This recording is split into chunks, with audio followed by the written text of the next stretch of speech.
मेरे साथ बात करने के लिए आज जुड़ रहे हैं कांग्रेस पार्टी के मीडिया प्रभारी और महासचिव और कांग्रेस प्रेसिडेंट के एडवाइजर भी हैं, सोनिया गांधी के एडवाइजर रणदीप सिंह सुरजेवाला। सुरजेवाला साहब, आपका स्वागत है इस कार्यक्रम के अंदर। मैं आपका रुख करता हूं और सबसे पहले मैं आपको बधाई देना चाहता हूं कि आप कोरोना को मात देकर इस समय लोगों की मदद में लगे हैं। बहुत शुक्रिया रणदीप जी। और मैं सिर्फ ये कहूंगा अमीश जी, मैं सोनिया गांधी जी या कांग्रेस प्रेसिडेंट का एडवाइजर नहीं, मैं कृतज्ञ हूं कि कार्यकर्ता के तौर पे उन्होंने मुझे महासचिव बनाया जी और कांग्रेस की स्टीयरिंग कमेटी में स्थान दिया जी। मेरा सवाल आपसे बड़ा सीधा है और बहुत ही स्पष्ट है। मैं आपसे ये जानना चाहता हूं रणदीप जी, क्या आपको लगता है जिस तरह से इस समय कोरोना का वक्त चल रहा है, लोगों की मदद ज्यादा जरूरी है या सियासत ज्यादा महत्वपूर्ण है? सबसे पहले तो आपको साधुवाद। मैं सुन रहा था आपके ओपनिंग रिमार्क्स को और मुझे लगता है कि देश की यही जरूरत है। भारतीय जनता पार्टी जिस प्रकार के निम्न स्तर की राजनीति पर उतर आई है, आज सरकार गुमशुदा है। आज लोग पूछ रहे हैं ऑक्सीजन कहां है, गुम है। वेंटिलेटर कहां है, गुम है। रेमडेसिवियर, टोसिलाज़ोम और आइवरमेक्टिन का इंजेक्शन, डेक्सटोना का इंजेक्शन कहां है, गुम है। जीवन रक्षक दवा गुम है। अस्पताल में आईसीयू के बेड गुम है। पूरी सरकार गुम है। आज हम सब की जिम्मेवारी, हम पार्टी के सिपाही नहीं, हम इस देश के नागरिक हैं। आप मुझे बताइए अमीश जी, जिस पिता का बेटा चला गया नौजवान उसके सामने और पिता उसका मुंह नहीं देख पाया, जो बेटा अपने पिता का अंतिम संस्कार नहीं कर पाया हमारे रीति रिवाजों के मुताबिक, जब जिंदगियां तड़प तड़प कर सिसक कर ऑक्सीजन के बगैर जिंदगियां जा रही हैं, जब एक एक इंजेक्शन के लिए माँ बाप भाई बहन दर दर की ठोकरें खा रहे हैं, जब एक बेड मिल जाए, एक ऑक्सीजन का बेड मिल जाए, एक वेंटिलेटर का बेड मिल जाए, जब जिंदगी की सबसे बड़ी जरूरियात ये हो गई है, तो क्या ये राजनीति का समय है या सेवा का समय है? अगर सरकार गुम हो गई है तो हो जाने दीजिए। कम से कम भाजपा को, उनके सारे मित्रों को, उनके प्रवक्ताओं को, एक तो प्रवक्ता डॉक्टर भी है जो हर रोज फर्जी इल्जाम लगाता है, क्या उसको अपनी प्रवक्तागिरी छोड़कर किसी अस्पताल में जाकर मरीजों का डॉक्टर के तौर पर इलाज नहीं करना चाहिए? इंसानियत बड़ी है। हारेगा कोरोना, जीतेगी इंसानियत और भारत को ना कोई हरा पाया है ना हरा पाएगा। जिस दिन से मैं कोरोना से ठीक हुआ हूं, लेकिन ये सोनिया गांधी, राहुल गांधी जी के आह्वान से, उसी दिन से हम सब लोग, केवल मैं नहीं, मैं तो एक छोटा सा कार्यकर्ता हूं, कांग्रेस का हर साथी इस सेवा में लगा है। अनेकों हजारों लाखों लोग इस सेवा में लगे हैं। आज यही कर्तव्य है। रणदीप जी, महत्वपूर्ण यह है क्योंकि आप खुद कोविड पॉजिटिव थे और उसके बाद आप जनता के बीच में आए हैं। मैं पढ़ रहा था, मैंने आपको सोशल मीडिया हैंडल्स को देखा, आप लगातार ऑक्सीजन कंसंट्रेटर हो, अस्पतालों में पीपी किट हो, सैनिटाइजर हो, प्राइवेट अस्पतालों में अपने तरीके से जितनी भी मदद कर पा रहे हैं कर रहे हैं। मैं आपसे यह जानना चाहता हूं, वास्तविक स्थिति इस समय ग्राउंड पर है क्या? आपकी रिपोर्ट क्या है? पॉलिटिक्स से परे मैं बिल्कुल स्पष्ट रूप से आपसे पूछ रहा हूं रणदीप जी। बिल्कुल अमीश भाई, एक दोस्त और बड़े भाई के तौर पर मैं कह सकता हूं, मेरी उम्र 53 वर्ष है जी, और जब से मैंने होश संभाला है, लगभग 40 वर्ष से मैंने जिंदगी में ऐसी मुसीबत लोगों के ऊपर पड़ी नहीं देखी। मैंने रोती हुई अनेकों माएं देखी जिनको एक एक इंजेक्शन के लिए तड़पना पड़ता है। दिल क्यों नहीं फट जाता लोगों का? मैंने रोते हुए डॉक्टर देखे। मैं एक डॉक्टर साहब के पास गया, 1 सेकंड केवल लूंगा।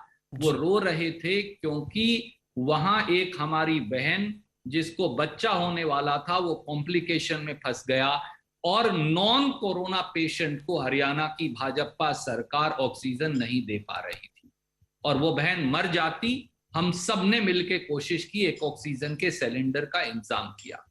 2 एक्सीडेंट के केस मिले 2 डॉक्टर्स के पास, खून बह रहा था, ऑक्सीजन की जरूरत थी, ऑक्सीजन नहीं है। दवा की जरूरत थी, दवा नहीं है। कहीं से ऑक्सीजन के सिलेंडर सब लोग हाथ जोड़कर मन्नत करके कहीं से लेकर आए। आज एक एक गांव के अंदर, हरियाणा के गांव में देखता हूं, उत्तर प्रदेश के गांव देख लीजिए, मध्य प्रदेश के गांव देख लीजिए, किसी और प्रदेश के देख लीजिए, राजनीति छोड़कर जी, एक एक सच कह गांव रहे हैं में आप। 5, 7, 10, 12, 15, एक गांव है रोहतक के अंदर, वहां तो 80 मौत तक हो चुकी। ना कोई रिकॉर्ड है, ना कोई आरटी-पीसीआर टेस्टिंग है, ना बेड है, ना ऑक्सीजन है, ना अस्पताल है, ना आईसीयू है, ना डॉक्टर है। कैसे बचेगा ये देश? ठीक है, अगर अगर हिंदुस्तान इसीलिए में लाखों बड़ा गांव बड़ी हैं, महत्व, इसीलिए आज का मैंने हैशटैग ये दिया, स्टॉप पॉलिटिक्स हेल्प पीपल, यानी लोगों की मदद ज्यादा जरूरी है, सियासत के और मौके भी आएंगे। लेकिन बीजेपी का आरोप है कि नरेंद्र मोदी के विरोध में, देश के विरोध में कांग्रेस ने एक टूल किट तैयार करी है और उसके जरिए ट्वीट हुए हैं और देश को बदनाम करने के लिए, नरेंद्र मोदी को बदनाम के लिए। चाइनीज वायरस तो कांग्रेस नहीं बोलती, लेकिन इंडियन वेरिएंट ऑफ कोविड बोलती है। कितना और गिरेगी भारतीय जनता पार्टी? कितना और राजनीति को निम्न स्तर पर लेकर जाएंगे? कितना और घटिया और सस्ती राजनीति करेंगे? इसीलिए दुर्भाग्य से मैं जेपी नड्डा जी का व्यक्तिगत तौर से सम्मान करता हूं। आफ्टर ऑल हमारे हेल्थ मिनिस्टर रहे। जेपी नड्डा जी के देख रेख के अंदर अखिल भारतीय कांग्रेस कमेटी का फर्जी पैड बनवाकर उनके general secretary BL Santosh ji, मंत्री स्मृति ईरानी जी, संबित पात्रा जी, ये सब इस प्रकार का फर्जीवाड़ा करते हैं। मैं चुनौती देता हूं, जेपी नड्डा जी में हिम्मत है तो वो भी करिए ना। फर्जी कांग्रेस के पैड बनाकर एजेंडा सेटिंग बंद करिए। मैं हाथ जोड़ता हूं भाजपा के मित्रों को, आप हमें जितनी गाली देनी है दीजिए, जितना दुत्कारना है दुत्कारिए, पर भगवान के लिए अपनी जिम्मेवारी संभालिए, नहीं तो अपने नाम के आगे डॉक्टर लिखना बंद कर दीजिए। संबित जी, आप डॉक्टर लिखते हैं, आप अपना काम छोड़कर जाइए अस्पताल में इलाज करिए, मैं आपकी सबसे पहले तारीफ करूंगा, परंतु ये फर्जी कागजात का समय नहीं है बनाकर एक आपने कहा दूसरे भी को है कि बदनाम करने आप की बीजेपी कोशिश के, करने का। आपकी पार्टी ने आज कहा है समय है सेवा जी, करने रणदीप जी, आपकी पार्टी ने कहा है कि बीजेपी के प्रवक्ता के खिलाफ और बीजेपी के राष्ट्रीय अध्यक्ष के खिलाफ आप लोग एफआईआर भी कराएंगे क्योंकि ये फर्जी दस्तावेज उन्होंने पेश किया। लेकिन बीजेपी कह रही है कि ये दस्तावेज सही है, इस तरह के ट्वीट भी हुए हैं, इंडियन वेरिएंट ऑफ कोविड बोला गया है, जबकि डब्ल्यूएचओ भी इंडियन वेरिएंट नहीं कहता, लेकिन कांग्रेस कह रही है। कांग्रेस चाइनीज वायरस को चाइनीज वायरस क्यों नहीं कहती? ये बचकाना और बेवकूफाना बात करनी बंद करें और मुद्दों पर आए, लोगों की मदद करें। आप मुझे ये बताइए, आज जब सबसे ज्यादा जरूरत ऑक्सीजन, वेंटिलेटर, दवा की है जी, तो मोदी जी संसद, प्रधानमंत्री का घर, उपराष्ट्रपति का घर, मंत्री और प्रधानमंत्री का दफ्तर क्यों बना रहे हैं? अगर उसे एक अहंकारी शासक का राजमहल ना कहा जाए सेंट्रल विस्टा को, मैं फिर दोहराता हूं, तो वो क्या है? 13,450 करोड़ रुपए में क्या मोदी जी जानते हैं कि लगभग 10-20 करोड़ रेमडेसिविर के इंजेक्शन आ जाते, 1 लाख 2 लाख के करीब वेंटिलेटर आ जाते, कम से कम भी आप 50 या 100 अस्पताल बना लेते। आपको आज क्या जिद है अपना मकान बनाने की? कभी बना लीजिएगा अपना पर फटका उसमें तो लगवाने की, पार्लियामेंट भी संसद बन रही है जो कि हम ही देश के लगवा लिए है। देंगे। क्या ये देश के लिए सही है? क्या ये देश हित में है? लेकिन राष्ट्रहित सुरजेवाला जी, का विरोध है। इसमें काउंटर पॉइंट ये कि वहां पे तो देश की संसद भी बन रही है, जिसमें कांग्रेस भी बैठेगी, जिसमें तमाम सियासी दल भी बैठेंगे। वो वहां पे सिर्फ प्रधानमंत्री का निवास स्थान तो नहीं बन रहा, वहां पे जहां पर कर्मचारी काम करेंगे वो बिल्डिंग भी बन रही है। Central Vista is a big project. क्या आपको लगता है कि हर चीज में पॉलिटिक्स होनी चाहिए? क्योंकि मान लिया कोविड है, लेकिन हर चीज क्या रोक देनी चाहिए इस समय? क्योंकि ऑक्सीजन की एक क्राइसिस थी जिसको देश ने हल किया है, तमाम राज्य सरकारों ने, केंद्र सरकार ने मिलकर उसको हल किया है। उद्योगपति भी सामने आए हैं, चाहे वो जिंदल्स हो, चाहे वो रिलायंस हो, चाहे वो आइनॉक्स हो, तमाम लोगों ने मदद करी है। देश में ऑक्सीजन की किल्लत कम हुई है। हम ये नहीं कह सकते कि समस्या पूरी तरह से समाप्त हो गई है, लेकिन हुई है, कम हुई है। क्या आपको लगता नहीं है कि सब चीजें नहीं रोकी जा सकती? That's a counter point, mister Surjewala. आदरणीय दोस्त, मेरा एक बड़ा सीधा है जी, हर चीज का समय होता है। आपके घर में जब आग लगी हो तो आपको आग बुझाने के लिए पानी चाहिए, या फिर आपको एक और प्लॉट खरीदकर नए मकान की कंस्ट्रक्शन शुरू करनी चाहिए। जब मरीज मर रहा हो तो मरीज को दवाई चाहिए या फिर आपको अस्पताल की कंस्ट्रक्शन चाहिए या बीडीपीओ जी। पंचायत का दफ्तर बनाना चाहिए? भैया आज लोग मर रहे हैं, आज दवा नहीं है, आज ऑक्सीजन नहीं है, आज वेंटिलेटर नहीं है, आज आईसीयू बेड्स नहीं है, आज टेम्परेरी अस्पतालों की जरूरत है, जी। आज टोसिलाज़ोम का इंजेक्शन प्रधानमंत्री और स्वास्थ्य मंत्रालय को एलोकेट करना पड़ता है, ये समस्या है। 10-10 लाख रुपए की ब्लैक में बिकता है। रेमडेसिवियर 25 से 30 हजार की ब्लैक में बिकती है। आज प्रायोरिटी ये है। आज प्रधानमंत्री का निवास और संसद नहीं। जी। अगर एमपी जी। पुरानी संसद में बैठ जाएंगे तो कौन सा तूफान आ जाएगा? जी। अगर प्रधानमंत्री उसी निवास में रह जाएंगे तो कौन सा तूफान आ जाएगा? ठीक है। ये सारा पैसा इस देश का आज इन सारे कामों के अंदर डाइवर्ट करने की जरूरत है। एक भारतीय नागरिक के तौर पे मैं ये कहता हूं, पार्टी के कार्यकर्ता के तौर पे नहीं। रणदीप जी, फाइनल क्वेश्चन, क्योंकि हेल्थ स्टेट सब्जेक्ट भी होता है, क्योंकि आप हरियाणा से में पॉलिटिक्स करते हैं, उसको बिलोंग करते हैं और राष्ट्रीय राजनीति भी करते हैं। हरियाणा में भी स्टेट गवर्नमेंट जिम्मेदार है, राजस्थान में भी स्टेट गवर्नमेंट क्या जिम्मेदार नहीं है? क्या पंजाब में स्टेट गवर्नमेंट जिम्मेदार नहीं है? छत्तीसगढ़ में केसेस काफी बढ़ रहे हैं कि वहां पर जिम्मेदारी नहीं है? क्या आपको लगता नहीं है कि स्टेट गवर्नमेंट भी जिम्मेदार है? सेंट्रल गवर्नमेंट के ऊपर आप उंगली उठाइए, लेकिन राज्य सरकारें आपकी भी काफी जगहों पर है। महाराष्ट्र में भी आपकी सरकार है, आपकी गठबंधन वाली सरकार। राज्य सरकारों की भी जवाबदेही है, और ये चाहे भाजपा हो, चाहे कांग्रेस हो, चाहे दूसरी पार्टियां हो, और ज्यादा होती अगर 1.5 साल से जी डिजास्टर मैनेजमेंट एक्ट के नीचे प्रधानमंत्री जी और अमित शाह जी सारी ताकत ना खींच लेते। आप बताइए मेरे दोस्त, रेमडेसिवियर का इंजेक्शन कौन अलॉट करता है? भारत सरकार अलॉट करती है, प्रांतीय सरकारों को। ऑक्सीजन कौन अलॉट करता है? सारे ऑक्सीजन के प्लांट अमित शाह जी ने डिजास्टर मैनेजमेंट एक्ट में अपने पास ले रखे हैं।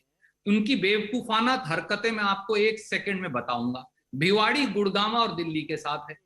भिवाड़ी की ऑक्सीजन उठाकर आपने मध्य प्रदेश को दे दी, और हरियाणा को आपने रुड़की से ऑक्सीजन दे दी, इसलिए कि अमित शाह जी को मालूम ही नहीं है ज्योग्राफी क्या है। अगर आप इसको अपने आप छोड़ देते तो प्रांत जो है वो भाजपा की सरकार हो या दूसरी हो, आज हरियाणा को ऑक्सीजन नहीं मिलती, क्योंकि रुड़की में जो वहां बीजेपी की सरकार है वो हमें ऑक्सीजन नहीं लेने देती। और भिवाड़ी जो बिल्कुल हम राजस्थान में हमसे सटा हुआ है, वो हमें भी दे सकता था, दिल्ली को भी दे सकता था। वहां से उठा के आपने मध्य प्रदेश को दे दी। राजस्थान को उठा के आपने गुजरात की बंदरगाह से ऑक्सीजन दे दी। इस तरह की बेवकूफियां हम कर रहे हैं, क्योंकि सारी ताकत मोदी जी, अमित शाह जी ने अपने पास ले रखी है। तो टोसिलाज़ोम का इंजेक्शन जो 10-10 लाख की ब्लैक में बिकता है, उसे हेल्थ मिनिस्ट्री ने बाकायदा ऑर्डर से एलोकेट किया है। फलां स्टेट 50 ले ले, फलां स्टेट 100 ले ले। अरे लोग मर रहे हैं भैया।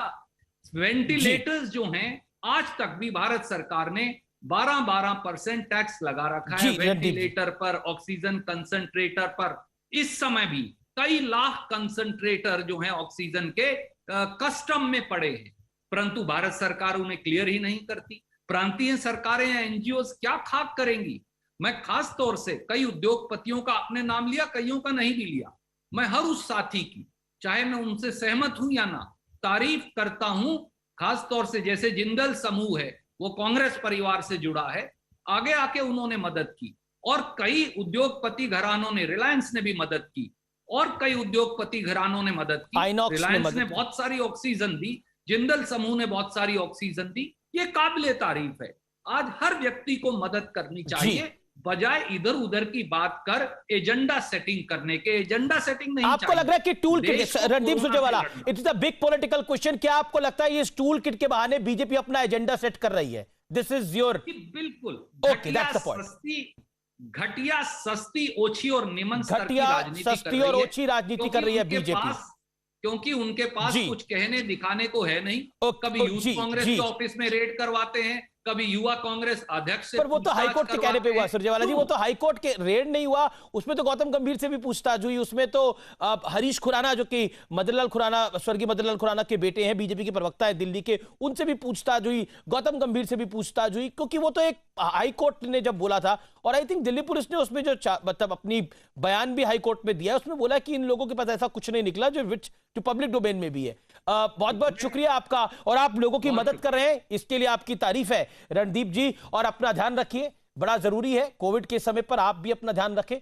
बहुत बहुत शुक्रिया हमारे साथ जुड़ने के लिए। आप भी और आपके चैनल के सब साथी और दर्शक सुरक्षित रहें, ये प्रभु से मेरी मनोकामना। Thank you so much Randeep Surjewala ji, और बहुत बहुत शुक्रिया आपका हमारे साथ जुड़ने के लिए, अपनी बात को रखने के लिए।